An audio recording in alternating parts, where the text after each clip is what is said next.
So I want to share with you some insights from a book I read recently because I think it can help us to position ourselves positively in a world that appears to be increasingly polarized.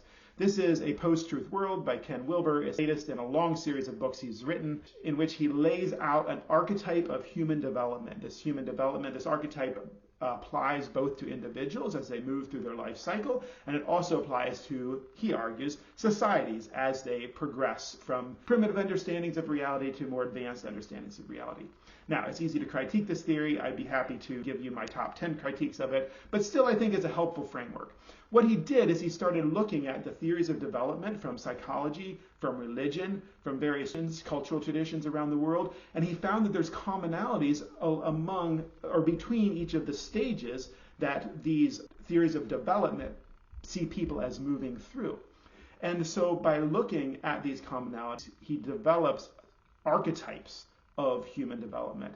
He helpfully or unhelpfully color codes them according to the colors of the rainbow, which is the ones that we'll move through. So I'll just quickly explain some of the major stages, then show how that applies to the way that we position ourselves in the world as people, as leaders, as brands.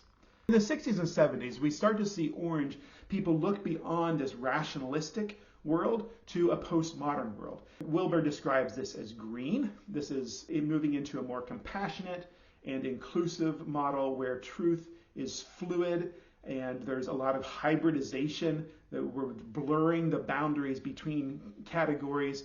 And if you look at the progressive left today, which is what Wilber does largely in this book, The Post-Truth World, you can see that this is the philosophy of life that is coming to the fore. Now, just a brief detour on Wilber's argument in this particular book, and that is that green has become fairly dysfunctional.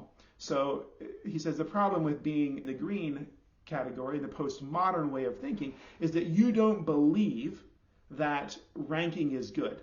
You don't believe that there should be hierarchies. Yet at the same time, you have this sense, which he would say is the correct sense, that you are at the top of the hierarchy. You are at the latest stage of development. And so you rank higher than other people. And so that contradiction is something that hasn't been resolved.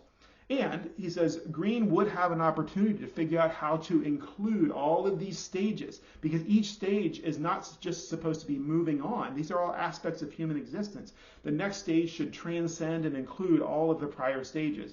And that's consistent with literature across the theories of development from various different traditions, this transcend and include view of prior stages. But he says green isn't doing that. They're failing to lead. They're seeing all at the ethnocentric worldview, even the rationalistic worldview, and certainly the egocentric worldview as a disease and evil, labeling things as hate speech and trying to literally pass laws against prior stages. He says that's like trying to pass a law against being 5. Now, if you've hung around with 4-year-olds and 5-year-olds, you might think that that's a good idea.